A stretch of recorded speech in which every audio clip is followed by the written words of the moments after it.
우리가 신앙생활을 한다는 것은 성령을 체험하며 산다고 말할 수도 있습니다. 왜냐하면 우리의 의지로 신앙생활하는 것은 한계가 있기 때문입니다. 그래서 인간의 힘으로 신앙생활은 어느 정도 흉내는 낼 수 있겠죠. 뭐 기도하는 척, 찬양하는 척, 말씀 듣는 척은 하지만 실제로 그 말씀처럼 사는 것은 결국 성령의 인도함 없이는 신앙생활을 할 수 없게 되고, 또 성령 없이 하는 신앙은 문제를 일으키기도 한다는 것입니다. 그래서 우리가 당연히 말씀대로 살고 생각하고 행동하는 것은 바로 성령님의 인도하심 때문에 가능하다라는 것이죠. 그래서 성령 안에서 성령의 감동으로 살아간다는 것은 우리가 이미 큰 은혜이며 감사의 조건이 되는 것입니다. 오늘 본문에 있는 요한은 지금 어디에 갇혀 있냐면 반모섬에 갇혀 있습니다. 그런데 이 상황에서 요한이 한 건 뭐냐면 예배를 항상 드렸다는 거죠. 특히나 주일을 놓치지 않고 예배를 드리고 있었습니다. 그래서 오늘 보면 어느 주일에 예배를 드리는 가운데 성령의 감동이 있는 것입니다. 그런데 이 감동이 어떤 것이냐? 요한 스스로가 느꼈다라는 거예요. 아, 지금 이거 드리는 예배가 내가 그냥 하는 게 아니라 지금 성령님이 뭔가 임재로 둘러싸여 있고, 그리고 어느 주석에서는 이것을 어떻게 표현했냐면 성령에 의해 황홀경에 빠져 있다까지도 이렇게 표현을 하는 정도로 이제 강한 성령의 임재가 지금 임하고 있는 상황입니다. 그렇다고 어떤 비몽사몽한 상태로, 이게 혼미한 상태로 있는 게 아니라 뚜렷하게 요한의 생각이 깨어 있고 그 상태에서 이제 성령이 강하게 임재한 것입니다. 그리고 어떤 모습이 나타납니까? 지금 생생하게 어떤 한 현상을 보고 있다라는 것입니다. 그래서 그것을 정확히 기억할 수 있고 그것을 표현한 것이 이제 지금 요한이 기록하고 있는 내용입니다. 자, 이런 상황에서 어떤 얘기가 나오냐면 나팔 같은 큰 음성이 들립니다. 그러니까 요한이 예배 드리는 가운데 나팔 같은 큰 소리가 들렸다라는 것입니다. 자, 일반적으로 이 나팔 소리는 성경의 구약에서 3번 정도 표현이 됩니다. 그래서 언제 나팔을 부냐면 전쟁을 시작할 때, 그리고 왕의 출현이 시작할 때, 그리고 축제가 될 때 나팔을 불었다라고 항상 이야기를 했습니다. 그렇다면 이때 나는 나팔 소리는 어떤 소리일까요? 전쟁은 아니라는 거죠. 그래서 왕이 출현한 축제가 시작되는 이런 의미의 나팔 소리가 났다라는 것입니다. 그래서 이렇게 하면서 어떻게 나옵니까? 예수님이 이제 등장하게 되는 것이죠. 그리고 이렇게 그 소리는 명령을 합니다. 11절입니다. 이르되 내가 보는 것을 두루마리에 써서 에베소, 서머나, 버가모, 두아디라, 사데, 빌라델비아, 라오디게아 등 7교회에 보내기라 하시기로. 그래서 그 나팔 같은 소리가 난 다음에 이제 뭐라고 얘기하냐면 지금 이 편지를 써서 보내라라는 것입니다. 그리고 이 7교회는 어떤 순서냐? 이제 7교회 지도를 보시면 이렇게 원으로 도는 그 순서입니다. 그냥 이렇게 무작위로 한 게 아니라. 그래서 그 편지들이 전달되는 순서를 이렇게 적은 것으로 이해하시면 되고, 그래서 이것은 무슨 얘기냐? 이제 이 7교회에 진정한 왕의 출현과 이제 축제가 있을 거다라는 걸 이제 알리라는 것이죠. 그래서 이것은 어떤 걸 이제 이해하냐면 과거에 세례 요한이 전했던 것이 무엇입니까? 예수님이 오기 전에 주의 길을 예비하라. 그의 오실 길을 곧게 하라며 이제 예수 그리스도의 왕의 출현을 선포했듯이 이제 이 사도 요한을 통하여서 예수님의 출현을 이제 그 7교회에 알리라는 것을 이제 의미한다라는 것입니다.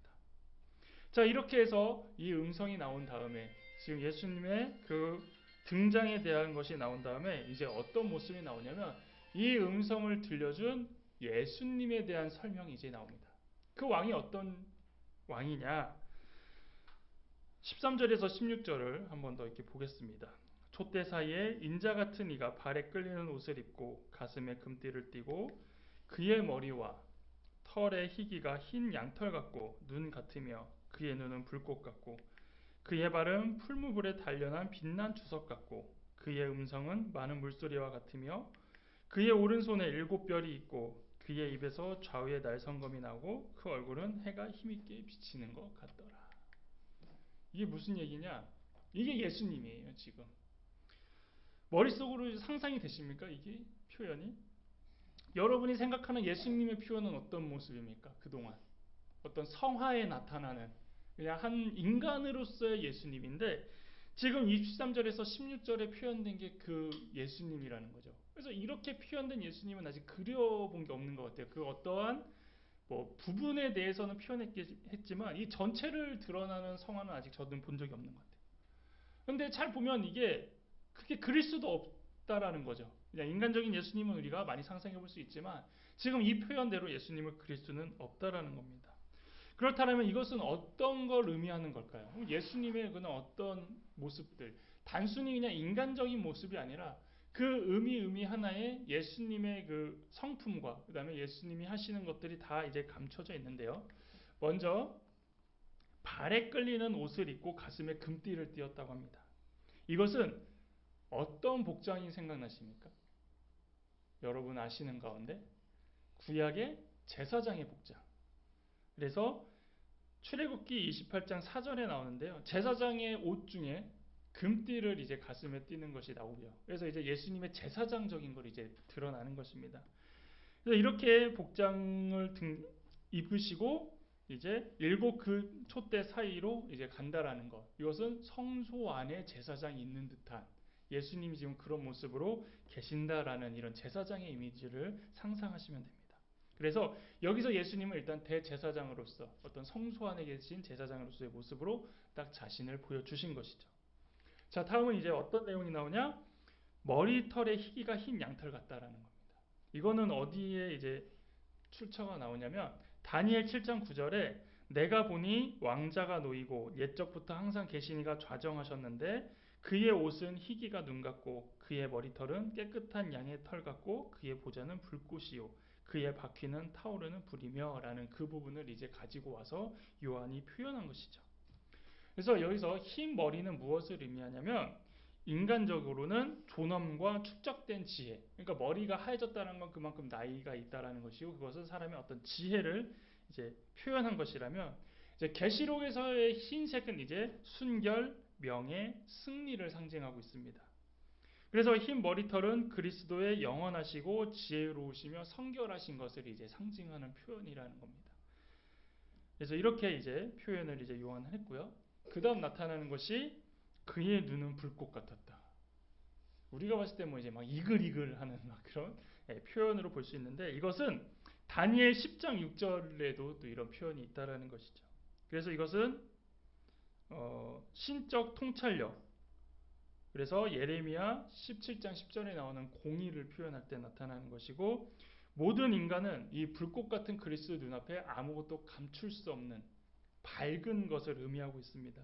그래서 예수님이 보는 것은 우리가 어떤 것도 감출 수 없다라고 해서 어떤 불꽃이 막 이글이글 타는 눈에 힘이 들어갔다라는 게 아니라 모든 걸 밝힌다라는 그런 모습으로 표현했다라는 것이죠. 그리고 그리스도의 의를 표현했다라고 했습니다. 이것은 뭐냐면 그리스도의 의가 아니면 모두가 죄로 인하여 멸망받을 수 없다라는 것을 뜻하고 있습니다. 그래서 이 그리스도의 불꽃 같은 눈은 2장 18절, 19장 12절에도 표현하고 그 다음에 거기서도 동일한 의미입니다. 그래서 그리스도의 그런 통찰력과 공의를 표현할 때 불꽃 같은 눈이라고 이제 표현을 한다라는 것입니다. 그리고 다음으로는 이제 풀무불에 단련한 빛난 주석 같은 발. 그러니까 발을 표현한 것인데요. 이것은 이제 몸을 지탱하는 부위잖아요, 발이. 예. 그래서 이것은 그리스도의 능력으로 원수를 짓밟을 때 영광의 승리를 표현하는 것입니다. 그래서 이것은 창세기 3장 15절에 우리가 가장 유명한 그 말씀 있잖아요. 여자의 후손은 내 머리를 상하게 할 것이요 너는 그의 발꿈치를 상하게 할 것이라 해서 승리를 나타내는 발이라는 겁니다. 그래서 그 발이 풀무불에 단련한 빛난 주석, 그러니까 번쩍번쩍 빛나고 그다음에 어떤 힘을 의지하는 거죠. 그래서 예수님께서 사탄을 짓밟은 발이 바로 이런 발이구나. 그러니까 이게 잘 보면 그냥 인간의 발일 수도 있지만 그런 모양을 통하여서 그 더 상징을 넣었다라고 좀 이렇게 표현하면 될 것 같아요. 우리가 어떤 신체를 할 때 뭐 입술이 뭐 앵두 같은 입술 뭐 이런 거 표현하듯이 예수님의 이런 신적인 권위와 그런 모든 영적인 것들을 다 이렇게 표현했다라고 생각을 하면 돼요. 그래서 막 이거 봐서 막 빛난 주석 같아서 막 철다리를 갖고 계시나 이렇게 생각하시면 안 된다라는 거예요. 그리고 이것은 또 무엇입니까?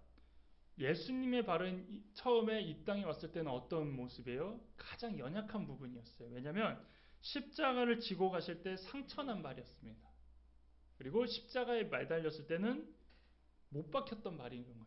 그러니까 가장 연약하고 가장 아픈 그 발인데 이것이 지금은 어떤 발로 변화되어 있습니까? 세상을 딛고 원수를 심판하는 강력한 발로 지금 예수님이 갖고 계신다라는 것을 의미합니다. 그리고 이제 그의 음성은 많은 물소리와 같으며, 이것도 에스겔 43장 2절에 하나님의 음성을 많은 물소리라고 표현했습니다. 많은 물소리는 뭘까요? 저는 이거 처음에 모를 때 맑은 물소리 생각했어요. 왜냐하면 물이라는 건 맑잖아요. 그래서 맑은 물소리인가 아닌데 많은 물소리예요. 많은 물소리. 폭포 생각하시면 돼요. 예, 많은 물소리. 그러니까 물이 쫄쫄쫄쫄쫄 나는 게 아니라 우렁찬, 거대한 걸 생각하시면 돼요. 그래서 이것이 보통 그게 아니라 폭포처럼 세게 때리거나 아니면 파도로 연상시키는 거. 그래서 이것은 하나님의 압도적인 권능으로 인하는 크고 두려운 음성이라고 생각하시면 돼요. 그래서 하나님의 음성은 어떤 세미한 것으로 우리가 많이 생각하게 되어 있어요. 왜냐하면은 성경 인물에도 보면은 이게 1대1로 막 대화하다 보니까 남들은 못 듣게 조용조용하겠구만 생각하지만, 어떤 하나님의 신적 권위와 권능이 나타날 때는 항상 거대한 소리로 나타났다는 겁니다. 그래서 출애굽기에서도 이스라엘 백성들을 만날 때는 우레와 같았다, 번개와 같았다 그랬잖아요.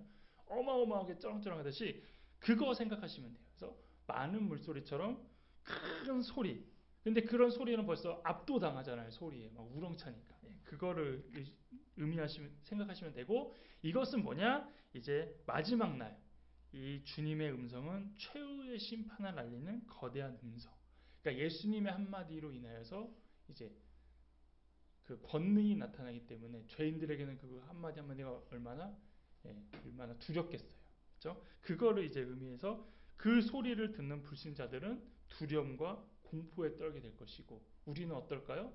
그런 우렁찬 소리에도 감사와 감격을 하게 된다는 것이죠. 다음으로는 이제 오른손에 7별이 있습니다. 성경에서 오른손은 뭡니까? 능력과 힘이에요. 그래서 우편, 그거 생각하시면 되는데, 예수님의 오른손은 그래서 절대적인 권능입니다.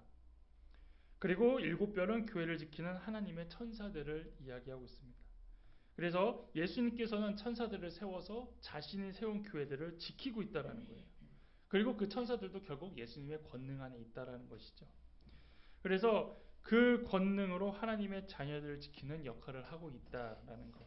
그래서 교회는 결코 무너지지 않는다라는 게 여기에 숨겨져 있다는 것입니다.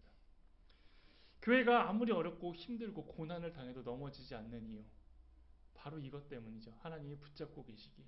겉으로만 이렇게 무너지지 않는 것이 아니라 이미 교회 안에 많은 문제가 있어요. 이미 분열도 있어요. 나눠진단 말이에요. 근데 사람은 상처받고 목회자가 어려움을 당해도 교회라는 이름 자체는 무너지지 않는 건 바로 예수님이 이렇게 붙잡고 계시기 때문에 해결이 되고 넘어갈 수 있다는 것입니다. 왜냐하면 버틸 수 있다는 것이죠. 예수님 때문에 버티는 거라는 것입니다. 그리고 이 교회는 누가 세우는 겁니까? 우리가 세우는 게 아니라 예수님이 세우신다라는 것. 그것이 이제 이 말씀 가운데 표현되고 있다라는 것이죠. 다음에는 무엇입니까? 입에서 나오는 좌우의 날성검. 이것은 이사야 11장 4절에 나오는데요. 공의로 가난한 자를 심판하며 정직으로 세상의 겸손한 자를 판단할 것이며, 그의 입의 막대기로 세상을 치며 그의 입술의 기운으로 악인을 죽일 것이며, 또한 49장 2절에는 내 입을 날카로운 칼같이 만드시고 나를 그의 손 그늘에 숨기시며 나를 갈고 닦은 화살로 만드사 그의 화살통에 감추시고 라는 것처럼, 예수님이 말씀하는 그 말이 심판을 하는 의미라는 거예요. 좌우의 날성검, 날카롭고 이렇게 뭔가 베는 듯한 그런 것을 의미하는 것입니다. 그런데 이것이 어떤 복의 표현보다는 지금 계시록은 뭡니까? 어떤 심판 쪽으로 많이 기울어져 있거든요. 마지막 날에 기울어져 있거든요. 그때 나타나는 건 뭐예요? 결국 심판, 사법적 선언을 할 수 있는 입술을 이제 여기서 말하고 있다라는 겁니다. 그래서 좌우의 날성검이 나온다는 건 그 권세가 예수님 입에 있다라는 것. 그리고 이것은 이제 무엇을 보여주냐면 교회의 불순종과 세상의 불순종을 심판하는 것이고 재림 때에 불법한 자를 멸망시킬 것이다라는 것. 그래서 그 입에 날성검이 나온다는 건 그분이 말씀으로 심판하실 것이다라는 걸 의미한다라는 것이죠. 그리고 이제 여덟 번째는 그 얼굴은 해가 힘있게 비치는 것 같았다. 이 빛은 이제 하나님의 영광, 지혜, 사랑, 진실, 성결을 이제 포함하고 있는 하나님의 속성이라는 겁니다. 이런 표현은 성경에서도 여러 번 나왔어요. 성령 충만한 사람의 얼굴을 볼 때 뭐라고 표현하냐면 얼굴이 환해졌다 뭐 이런 표현 많이 하잖아요. 그거 표현하고 있는 거예요. 예수님이 지금 자체도 빛나듯이 성령님과 함께하기 때문에 이렇게 빛나고 있다라는 것입니다. 그래서 이 세상에서 예수님도 그랬죠. 변화산에 계셨을 때 환해졌고 모세도 하나님을 만나고 갔을 때 환해졌습니다. 즉 그렇듯이 지금 예수님의 모습도 이렇게 환하게 광채가 난다라는 것. 그리고 해가 힘있게 비치는 것 같다라는 것은 이제 승리하는 이스라엘 용사에 대해서 사사기 5장 31절에 주를 사랑하는 자들은 해가 힘있게 도둠같게 하시옵소서라는 이 구절과 이 표현을 지금 같이 하고 있다라는 거예요. 그래서 결국 승리의 왕의 얼굴이 지금 환하게 비쳐 있다. 승리를 주신 그 왕이 지금 밝게 있다라는 걸 이제 표현하고 있다라는 겁니다. 이게 이제 오늘 표현하고 있는 예수님의 모습이라는 거죠. 그러니까 단순한 우리가 알고 있는 이런 예수님의 형상이 아니라 정말 그 얼굴부터 발끝까지 그런 모든 것들을 갖추고 계신 이제 그런 예수님의 형상을 보고 있다라는 겁니다. 근데 손이나 발이나 뭐 가슴 이런 외형적인 거는 정확히 드러나는데 결국은 어때요? 얼굴은 안 나와요. 그러니까 해가 있다라는 건 뭐예요? 눈부시게 있다 보니까 결국 얼굴은 못 봤어요. 예, 그거는 이제 기억하시면서 예수님이 지금 이런 모습으로 계시는데 우리가 이제 상상하는 것과 전혀 다른 모습으로 계시다라는 거죠. 근데 전반부에 얘기했습니다. 지금 이런 예수님이 어떤 분입니까? 승리의 왕. 이 땅에서 그냥 인간의 몸으로 그냥 비참하게 나약하게 돌아가셨던 분이 아니라 지금은 완전한 왕의 모습으로 계시고 이것을 이제 이렇게 표현함으로써 이런 왕이 이제 올 준비를 하고 계신다는 건 요한을 쓰고 있다라는 것이죠. 자, 이런 분이 그래서 이 땅에서 죽었다는 게 상상이 안 간다라는 거예요. 우리가 항상 이 땅에 비천한 모습으로 오셨다, 낮은 곳에 오셨다라고 했을 때 저도 상상이 잘 안 갔어요. 그냥 뭐 인간의 모습으로 오셨겠지, 그냥 뭐 키 좀 작고 그냥 좀 못생긴 모습으로 오셨겠지라고 생각했는데 이 본문을 봤을 때는 이 세상의 그 어떤 왕보다도 권위가 있고 위엄이 있는 왕이라는 겁니다. 이런 왕의 모습을 싹 빼고 기름기 빼듯이 싹 빼고 딱 그런 인간의 모습으로만 오셨다라는 것. 이렇게 봤을 때 우리가 감사할 수 있고 우리가 존경할 수 있다라는 겁니다. 그런데 우리가 너무 그동안 쉽게 생각해 오진 않았는가라는 생각이 들었고요. 그 다음에 이 땅의 언어와 비유로 예수님의 위대하심과 전능하심을 최대한 표현한 게 이거라는 거죠. 가장 좋은 단어이지만 여기에 어떻게 수식어를 더 붙일 수가 없었다라는 거예요. 그 위겠죠. 분명히 예수님은 이 위에 계시지만 그래서 선지자들과 요한도 그 한계가 있기 때문에 그나마 가장 좋은 단어로 그리고 우리가 가장 이해할 수 있는 단어로 기록했다라는 것을 우리가 알게 되고 그래서 우리가 믿고 인정하고 기다리는 왕이 바로 이런 분이라는 겁니다. 이렇게 봤을 때 우리는 어떤 마음을 가져야 됩니까? 뿌듯하고 기세등등하고 자신감 있고 자랑스러워야 된다라는 거죠. 내가 믿고 있는 왕이 이런 분이다. 내가 믿고 있는 예수님이 이런 분이다.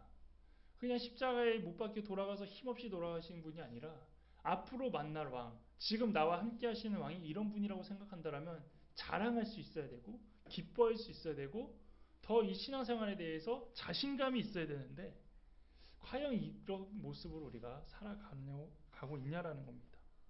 이런 예수님 우리가 자랑할 수 있다는 것이죠. 그리고 선포할 수 있어야 되는데 여전히 우리는 어떻게 보면 예수님 좀 믿어줘. 교회 좀 한번 가자. 교회 이렇게 한번 믿으면 좋아라면서 이렇게 타협하면서 예수 믿으라고 하는 것, 또 눈치 보고 주눅 드는 모습을 봤을 때, 우리가 이런 예수님을 조금 더 이렇게 품고 기대하면서 살아가야 되지 않을까라고 생각이 됩니다. 그래서 우리부터가 먼저 이 요한이 표현하고 선포하는 예수님을 인정해야 된다라는 거죠. 여러분, 우리 자신이 먼저 이런 예수님의 모습을 기대하고 있어야 된다라는 겁니다. 그럴 때에 하나님의 우편에 앉아 계신 그 예수님을 우리가 자랑스럽게 여기고, 그다음에 기대하며 살아가고, 그런 힘과 능력의 예수님을 항상 바라보며 살아갈 때에 우리는 즐거워할 수 있다라는 겁니다. 언젠간 이기겠지. 그래, 마지막 날은 그냥 승리하겠지. 그냥 이렇게 뭐라 그럴까요? 넋두리 하듯이, 그냥 내려놓듯이 이렇게 믿는 것이 아니라, 이제는 역전의 순간, 기적의 순간, 승리의 순간을 다가왔음을 직감하며 다시 힘을 내고 전진해서 파이팅 해야 된다라는 것이죠. 지금 이 본문은 어떤 힘을 주냐면, 지금 요한계시록 성도들을 생각해 보십시오. 거의 자포자기이지 않겠습니까? 요한이 그냥 일반적으로 편지를 했다, 예수님께서 이렇게 말씀하셨다라고 하면서 그냥 일반적인 편지를 썼다고 하면 그렇게 힘이 되지 않았을 거라는 거예요. 그런데 이제 예수님 오신대. 앞에 얘기했죠. 나팔 소리가 들렸다라는 거. 왕이 곧 오신다라는 거야. 근데 어떤 왕이냐? 세례 요한은 어떤 예수님을 묘사하지 않았지만 지금 요한은 세세하게 묘사하고 있잖아요. 그래서 이런 왕이 이제 등장할 거다라는 것에 우리가 다시 한번 기대하고 준비할 수 있는 거. 이 왕만 오면 이제 이 모든 것 해결할 수 있어. 끝났어. 그래, 우리 이 왕이 올 때까지만 기다리자라는 이런 파이팅과 비전을 가질 수 있게 됐다라는 것이죠. 그러면 어떻게 됩니까? 그동안 계속 깐죽댔던 사탄의 세력들, 비아냥거렸던 사탄의 속삭임들, 힘으로 찍어 눌렸던 세상의 권력들이 이제는 곧 사라질 거라는 그 힘을 갖고 있다라면, 다시 그 눌려있던 것들이 다시 길을 필 수 있고 힘을 얻을 수 있고 기다릴 수 있다라는 것, 그리고 그것들이 무너진 상황만 남게 된다라는 것이죠. 오늘 묘사된 예수님의 모습을 그림으로 표현할 수 없고, 또 우리가 상상이 잘 안 될 수도 있어요, 여전히. 그렇지만 요한은 하나하나 그럼에도 이렇게 예수님을 표현한 것은 그 의미를 통하여 예수님의 모든 것을 알게 되었다라는 거죠. 제사장적인 부분, 승리의 부분, 성결의 부분, 그다음에 이 땅의 통치자, 승리자, 그 모든 것들이 이미 그 존재만으로도 다 갖추고 계시잖아요. 그거를 표현해주고 알려주고 싶었던 거고, 더 놀라운 것은 뭐냐면 이제 7교회가 나올 거거든요. 요한계시록 가면 이제 2장 3장 7교회 나오는데 7교회마다 이 예수님의 요소들이 숨어 있습니다. 그래서 불꽃 같은 눈이 숨어 있는다든지, 뭐 의의 오른손, 이게 다 교회의 그 특징을 얘기할 때 다 하나씩 들어가 있다라는 거예요. 이게 어떤 의미입니까? 이미 그 교회 안에 예수님이 함께 하신다. 그런 부분들이 이미 하나하나 들어있다라는 걸 이제 알려줄 거라는 것이죠. 그래서 그 교회 안에 어떤 장점과 단점만 그동안 얘기해 왔다면 그 안에 또 숨어 있는 이 예수님의 흔적도 우리가 찾아보면서, 교회에도 다 예수님의 그런 부분들이 함께하고 계시는구나. 그냥 이게 떨어져 있는 예수님 따로 교회 따로 있는 게 아니라 교회 안에 이게 흡수되어 있는, 스며들어 있는 그런 예수님의 표현을 이 교회의 이야기를 할 때에 한 번씩 또 찾아본다라면 그것도 큰 은혜가 되고 또 나름 재미도 있을 거라는 것이죠. 여러분들도 오늘 표현된 이 예수님의 특징을 잘 기억하시면서 7교회에 과연 어떤 교회에 예수님의 이런 특징 중에 이런 것들이 숨어 있는지를 한번 찾아보면서 지금 이 함께 가는 교회 안에도, 그리고 우리 교회뿐만 아니라 이 말씀을 듣는 또 다른 교회 성도들 가운데서도 그러면 우리 교회는 예수님의 어떤 모습들이 우리 교회에 스며들어 있는지, 예수님의 그런 모습들이 함께하고 있는지 또 기대하면서 살아가는 여러분 되기를 바라겠습니다. 기도하겠습니다.